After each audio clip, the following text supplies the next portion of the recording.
बिहार निवडणुकीनंतर भाजपमध्ये मोठे संघटनात्मक बदल होण्याची अपेक्षा आहे। केंद्र आणि राज्यस्तरीय संघटनेत खांदेपालट होण्याची देखील शक्यता आहे। भाजपच्या राष्ट्रीय अध्यक्ष बदलाबाबत जोरदार चर्चा सुरू झाली आहे, तर राज्यामध्ये नवी प्रदेश कार्यकारिणीही जाहीर होण्याची शक्यता आहे। बिहारचा निकाल हे लोकमत नाही, जनाधार नाही, तर तो मशीनचा आधार आहे, अशी टीका बच्चू कडूंनी केली आहे। आता मतदान केंद्रावर मतदान करण्यापेक्षा भाजपच्या कार्यालयात मतदान घ्यावं असा टोला कडूंनी लगावलाय। बिहार तो झाकी है, महाराष्ट्र बाकी है। येणाऱ्या काळात 100% धुळे जिल्ह्यातील सर्व नगर परिषदेसह महाराष्ट्रात देखील सर्व नगर परिषदांमध्ये आमचा विजयाचा झेंडा राहील, असा विजयाचा विश्वास मंत्री रावल यांनी व्यक्त केला आहे। आगामी महानगरपालिकेच्या निवडणुकांमुळे मुंबईत बऱ्याच ठिकाणी राजकीय पक्षांकडून बॅनरबाजी करण्यात येते। त्या अनुषंगाने दादर येथील शिवाजी पार्क परिसरामध्ये भाजपकडून परिवाराचा नाही तर मुंबईचा सेवक तोच नगरसेवक असा बॅनर लावण्यात आलाय। ठाण्यामध्ये भाजप आमदार संजय केळकर यांच्या हस्ते अभिनेत्री निवेदिता सराफ यांना पुरस्कार देण्यात आलाय। यावेळी मी भाजपची कट्टर समर्थक असून बिहारमधील विजयाचा आनंद झाल्याचं अभिनेत्री निवेदिता सराफ यांनी म्हटलंय।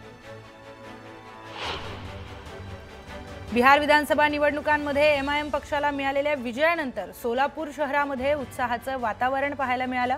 पक्षाच्या पदाधिकाऱ्यांनी विजयाचा जल्लोष साजरा केलाय। युती करताना सर्वच आपल्या मनाप्रमाणे होत नसतं, त्यामुळे काहींवर अन्याय झाला असला तरी युती धर्म पाळला जाईल। तसंच या देवरुख नगरपंचायतीवर पुन्हा एकदा युतीचा झेंडा फडकवण्यासाठी मनभेद आणि मतभेद दोघेही विसरून जोमाने कामाला लागा, असं आवाहन आमदार निरंजन डावखरे यांनी केलंय। यवतमाळमध्ये महाविकास आघाडीची महत्त्वपूर्ण बैठक पार पडली। यवतमाळ नगर परिषदेसाठी महाविकास आघाडी एकत्र निवडणूक लढवणार आहे। जळगाव यावलमधील न्हावी परिसरामध्ये आमदार अमोल जावळे यांच्या नेतृत्वावरील विश्वासाने अनेकांनी भाजपमध्ये प्रवेश केला। शिवसेना, उबाठा आणि काँग्रेसमधील अनेक पदाधिकाऱ्यांनी अमोल जावळे यांच्या उपस्थितीमध्ये भाजपमध्ये प्रवेश केला।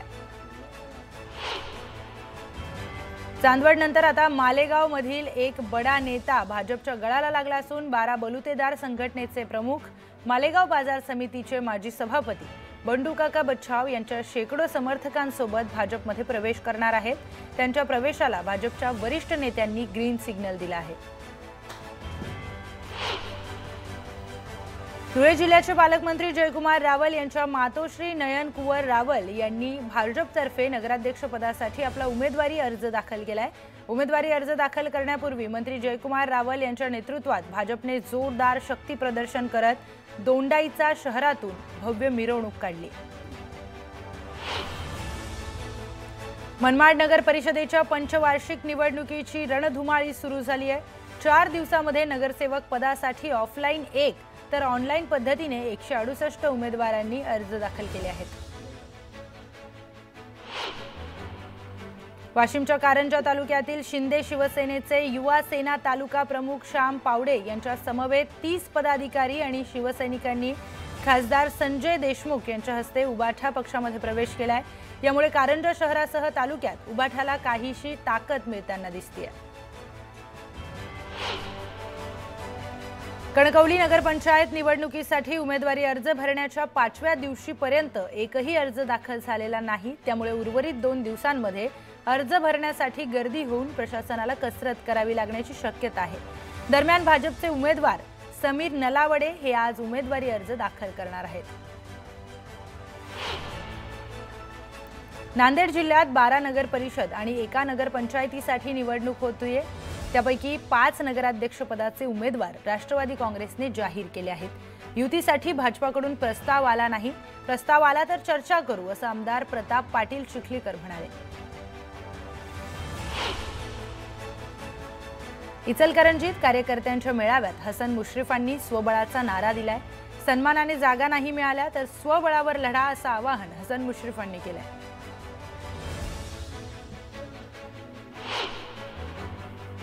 जळगाव जिल्ह्यात भाजपचे मंत्री संजय सावकारे आणि शिवसेना शिंदे गटाचे मंत्री गुलाबराव पाटील यांच्यामध्ये युतीबाबत एक बैठक पार पडली। बैठकीमध्ये पाचोरा वगळता जिल्ह्यातील इतर नगर परिषदांमध्ये युतीवर शिक्कामोर्तब झाला। मात्र युतीबाबत कार्यकर्त्यांमध्ये अजूनही संभ्रम कायम आहे।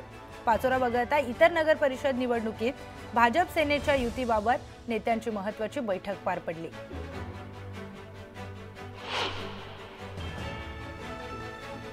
नंदुरबार जिल्ह्यातल्या शहादा नगर परिषदेमध्ये राष्ट्रवादी अजित पवार गटाने शक्ती प्रदर्शनाद्वारे आपल्या नगराध्यक्ष पदाच्या उमेदवाराचा अर्ज दाखल केला। अर्जानंतर या ठिकाणी युतीच्या शक्यता या मावळल्या आहेत। राष्ट्रवादीने अल्पसंख्याक समाजाचे मकसूद खाटिक यांना नगराध्यक्ष पदासाठी संधी दिली आहे। भुसावळ नगर परिषद निवडणुकीत नगराध्यक्ष पदासाठी वस्त्रोद्योग मंत्री संजय सावकारे यांच्या पत्नी रजनी सावकारे रिंगणात आहेत। रजनी सावकारे यांनी नगराध्यक्ष पदासाठी आपला उमेदवारी अर्ज दाखल केला आहे। नगर परिषदा आणि नगरपंचायतींच्या निवडणुकांसाठी इच्छुक उमेदवारांना आता ऑनलाईन बरोबरच ऑफलाईन देखील उमेदवारी अर्ज सादर करण्याची सवलत राज्य निवडणूक आयोगाने दिली आहे। त्याचबरोबर सुट्टीच्या दिवशी शनिवारी आणि रविवारी दुपारी 3 पर्यंत अर्ज स्वीकारण्याचे आदेश सर्व निवडणूक निर्णय अधिकाऱ्यांना राज्य निवडणूक आयोगाने दिले आहेत। ठाणे महापालिका निवडणुकीत 2017ची लोकसंख्या विचारात घेतली तरी मतदारांची संख्या जुलै 2025 पर्यंतची असल्याने ठाण्यामध्ये 4,21,256 मतदार हे वाढले आहेत। त्यातही महिला मतदारांची संख्या 2,24,443 ने वाढली आहे। त्यामुळे निवडणुकीमध्ये लाडक्या बहिणींची मते ही निर्णायक ठरणार आहेत।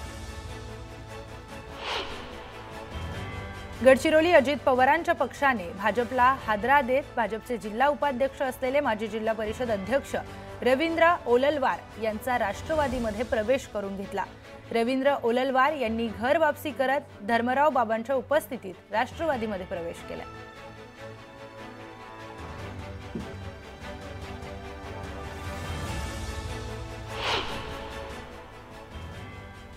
तर एक ब्रेकिंग न्यूज समोर येते। अमरावतीच्या मेळघाटामध्ये गेल्या 5 महिन्यात 0 ते 6 महिने वयोगटातील 65 बालकांचा कुपोषणामुळे मृत्यू झालाय। या मृत्यूंची उच्च न्यायालयाने गंभीर दखल घेत राज्य सरकारच्या निर्दयी कारभारावर संताप व्यक्त केलाय। या प्रकरणावरून हायकोर्टाने राज्य सरकारला फटकारलंय। तर दुसरीकडे मेळघाटामध्ये 42 मृत्यू झाले असून हे मृत्यू कुपोषणाने नाही तर विविध कारणांनी झाल्याचा दावा अमरावती जिल्हा परिषदेने केलाय। या संदर्भात न्यूज 18 लोकमत टीम मेळघाटात ग्राउंड रियालिटी चेक करायला गेले असता भयान वास्तव समोर आलंय। मेळघाटातील अनेक उपकेंद्रांमध्ये एकही कर्मचारी हजर नसल्याचं उघड झालंय।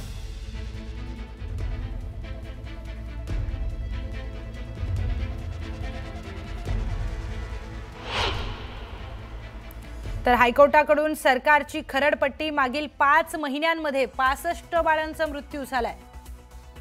सरकारने काळजी घेतली पाहिजे। हे भयानक आणि अत्यंत खेदजनक परिस्थिती आहे। सार्वजनिक आरोग्याचा मुद्दा हलक्यात घेतला जातोय। सरकारने याकडे गांभीर्याने बघितलं पाहिजे। तर आदिवासी भागातील डॉक्टरांना अधिक पैसे द्यावेत, हायकोर्टाकडून सरकारची खरडपट्टी करण्यात आली आहे।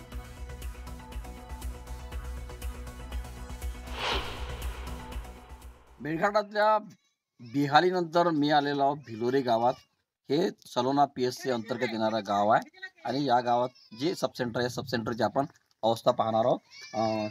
आपण पाहू शकतो की हे भिलोरी गावचं सब सेंटर आहे। इथे भुलोरी गावचं सब सेंटर आहे। आतमध्ये आपण जाऊन पाहू नेमकं कोण कर्मचारी या ठिकाणी हजर आहे नाही आहे त्याचा थोडासा आढावा घेऊ। हे आपण पाहू शकतो की हे डॉक्टरांची कॅबिन आहे, हे मीटिंग रूम आहे, हे डॉक्टरांची कॅबिन आहे। इथे कोणी नाही आहे, खुर्ची आहे, औषध काढून टेबलवर, मात्र कोणीही कर्मचारी या ठिकाणी नाही आहे। आणि बाकी इकडे जर आपण बघू शकतो तर हे टॉयलेट बाथरूम आणि हे एक दुसरी रूम आहे। म्हणजे या आरोग्य केंद्रामध्ये आपण जर विचार केला तर आता दिवसाचे जवळपास 12 वाजलेले आहे। 12 वाजलेले आहे, मात्र एकही कर्मचारी या आरोग्य केंद्रामध्ये हजर नाही आहे। या आरोग्य केंद्राच्या अंतर्गत जवळपास 3 गाव येतात। या ठिकाणचे जे पार्ट टाइम अटेंडंट आहे ती या ठिकाणी आपण तिला विचारणार आहोत की नेमकं किती या ठिकाणी कर्मचारी आहेत। ताई मला सांगा या ठिकाणी किती कर्मचारी आहे, डॉक्टर आहे आता अजूनपर्यंत कोणी आलेलं नाहीये? अभी फिलहाल में 2 जने हैं, हम्म, एक सिस्टर है और एमपीडब्ल्यू है। हाँ डॉक्टर डॉक्टर नहीं, कितने साल से नहीं है? 3-4 साल हो गया है जब से इंगड़े मैडम गया तब से। डॉक्टर आए नहीं यहाँ पे? अपना ये आ गया था ना हम्म, सलोना वाला सर 2-3 बार। 2-3 बार आते रहते। हाँ, ठीक है। महीने में आपको कितना पगार है? 3000। कितने साल से? मेरे को हो गया 15 साल से 20 3 हजार। 15-20 साल से। ठीक, क्या नाव आपका? संगीता बोलावीची। या ठिकाणचे गावातील एक नागरिक देखील आलेला आहे. दादा मला सांगा, या दवाखान्यात वीज नाही, पाणी नाही, अजून पण एकही कर्मचारी आले नाही. कधीपासून सुरू आहे असं? 3-4 साल होऊन राहिले. हम्म. डॉक्टर्स नाही. डॉक्टर्स नाही. व्हिडिओ जर्नलिस्ट सागरचा संजय शेंडे, न्यूज 18 लोकमत, भिलोरी, अमरावती.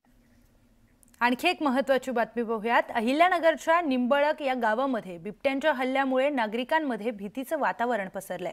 सातत्याने होणाऱ्या बिबट्यांच्या हल्ल्यामुळे ग्रामस्थ संतप्त झाले. तर निंबळक, खरेकरजुने, इसखड आणि निमगाव या 3 गावांनी आज पूर्ण गाव बंद पाळलाय. 3ही गावांमध्ये बाजारपेठा देखील बंद आहेत. जोपर्यंत बिबट्याला गोळ्या घालण्याचे आदेश मिळत नाहीत तोपर्यंत रास्ता रोको मागे घेणार नाही असा पवित्रा इथल्या ग्रामस्थांनी घेतलाय. जोपर्यंत वन विभाग ठोस पावलं उचलत नाही तोपर्यंत आमचा गाव बंद सुरूच राहील असा इशारा ग्रामस्थांकडून देण्यात आलाय.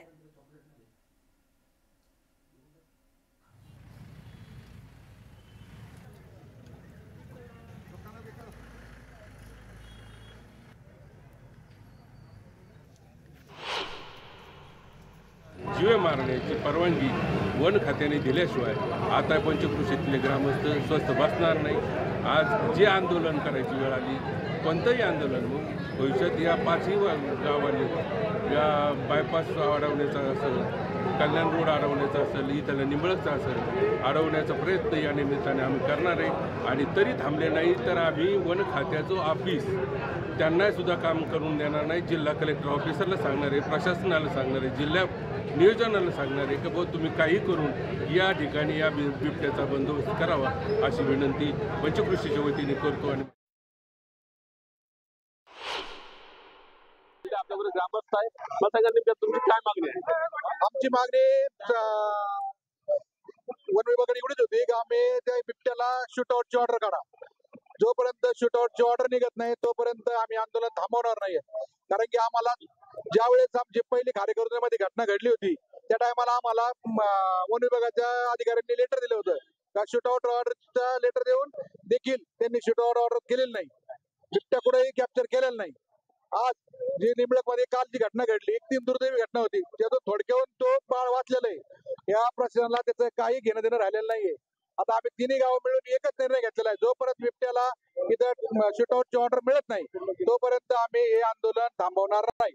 या परिवार साधारण किती बिबटी असेल, काय दहशत आहे नेमकी? या ठिकाणी जिल्हा वन प्रशिक्षक सालिमठ साहेब यांनी आज नाशिक CCF या ऑफिसला फोन लावल्यानंतर त्या SP साहेबांनी आम्हाला सांगितलं की आम्ही आज रस्ता रोको केला.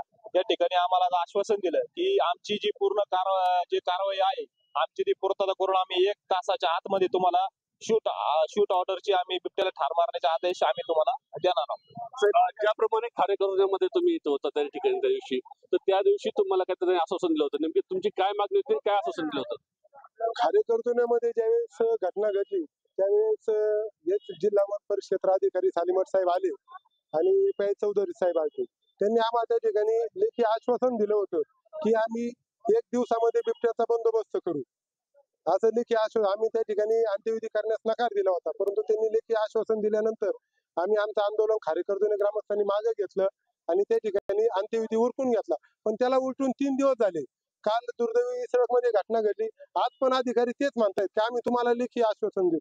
माझी प्रशासनाला एकच विनंती की कागदी घोडे तुम्ही किती दिवस नाचवणार आहात आणि या बिबट्याला तुम्हाला जेरबंद करण्यासाठी किंवा ठार मारण्यासाठी अजून किती बळी पाहिजे हे या ठिकाणी प्रशासनाने आपली भूमिका कुठेतरी स्पष्ट केली पाहिजे. आणि कागदी घोडे नाचवण्यापेक्षा या ठिकाणी प्रत्यक्ष येऊन त्या ठिकाणी कार्यवाही झाली पाहिजे अशी आमची मागणी आहे. बिबट्याला ठार मारण्यासाठी अजून तुम्हाला किती बळी हवे असा संतप्त सवाल ग्रामस्थ अधिकाऱ्यांना विचारतात. याच्यामध्ये कुणावर चूक आहे, दोषी आहे हा प्रश्न बाजूला, परंतु नागरिक वस्तीमध्ये येऊन मुलांवरती हल्ले करण्याचं प्रमाण बिबट्याचं वाढलं आहे, त्यामुळे ग्रामस्थ आक्रमक आहे. शुभम पाचंदेसह साहेबराव कोकणे, न्यूज 18 लोकमत. अहिल्यानगर। यासह बातम्यांचा वेगवान आढावा घेऊयात, पाहूयात दुपारच्या 100 बातम्या। बिहारमध्ये 50% मतदान महिलांचं होतं। प्रत्येक महिन्याला 10,000 देणं लहान गोष्ट नाही। पैसे वाटून निवडणुका होत असतील तर निवडणूक आयोगाने विचार करावा, असं शरद पवार म्हणाले। सत्ताधाऱ्यांनी निवडणुकींपूर्वी पैसे वाटणं हे चिंताजनक असल्याचं पवारांनी म्हटलंय।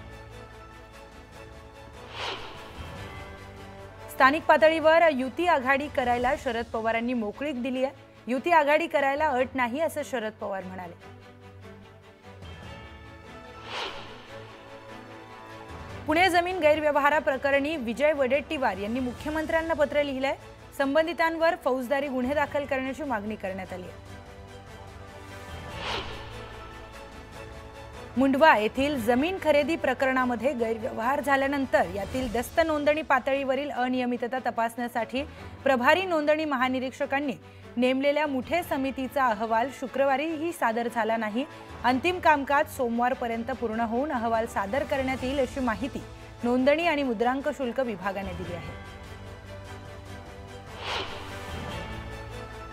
शेठ हिराचंद नेमचंद दिगंबर जैन बोर्डिंगच्या जागेचे वादग्रस्त खरेदी खत रद्द करण्याचे आदेश दिवाणी न्यायाधीश NR गजभिये यांनी दिलेत। त्यानंतर जैन बोर्डिंगची 3 एकर जागा विकण्याबाबत शेठ हिराचंद नेमचंद स्मारक ट्रस्ट आणि बांधकाम व्यावसायिक कंपनीमध्ये नोंदवलेल्या खरेदी दस्त कायदेशीरदृष्ट्या रद्द झालाय। चिपळूण गुहागर बायपास रोडवर एका जागेवर दररोज पडणाऱ्या कचऱ्याचा त्रास होऊ लागल्यानंतर तेथील एका नागरिकाने थेट शक्कल लढवली। त्या ठिकाणी वारंवार कचरा टाकणाऱ्यांना आरसा दाखवण्यासाठी मी गाढव आहे, मी इथेच कचरा टाकणार असा बॅनर लावण्यात आलाय।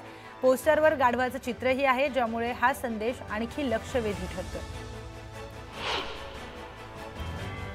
अमरावती जिल्ह्यातील आदिवासी बहुल मेळघाट दुर्गम भागात गेल्या 5 महिन्यात 0 ते 6 वर्ष वयोगटातील 65 बालकांच्या कुपोषणामुळे झालेल्या मृत्यूची उच्च न्यायालयाने गंभीर दखल घेतली आहे आणि राज्य सरकारच्या निर्दयी कारभारावर संताप व्यक्त केला।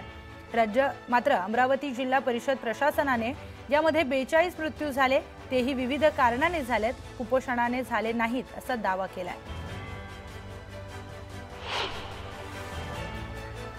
आळंदीमध्ये एकादशी निमित्त पंढरपुरात विठ्ठल दर्शनासाठी मोठी गर्दी झाली। गोपाळपूर रोडच्या दुसऱ्या पत्रा शेड पर्यंत पदस्पर्श दर्शन रांग लागली होती। विठ्ठलाच्या दर्शनासाठी 5 तासांचा कालावधी।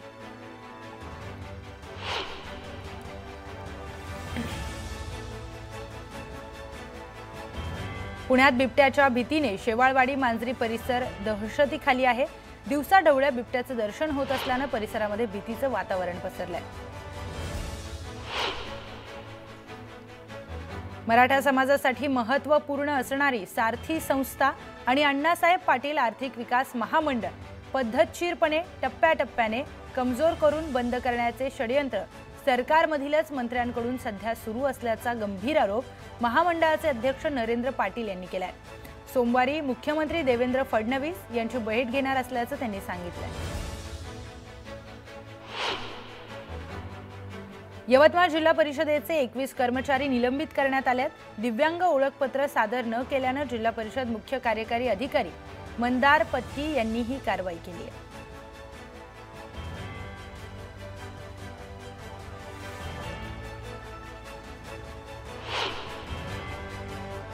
या मीटिंग मध्ये नाही, ही मीटिंग या ठिकाणी झालेली नाही हे सुद्धा आज निदर्शनास आलं। त्यामुळे कलेक्टरांच्या अध्यक्षतेखाली जी काही रोड सेफ्टीची मीटिंग होते ती सुद्धा मीटिंग इथून पुढच्या काळामध्ये ठरलेल्या वेळेत झाली पाहिजे, नियमाप्रमाणे ती मीटिंग झाली पाहिजेत।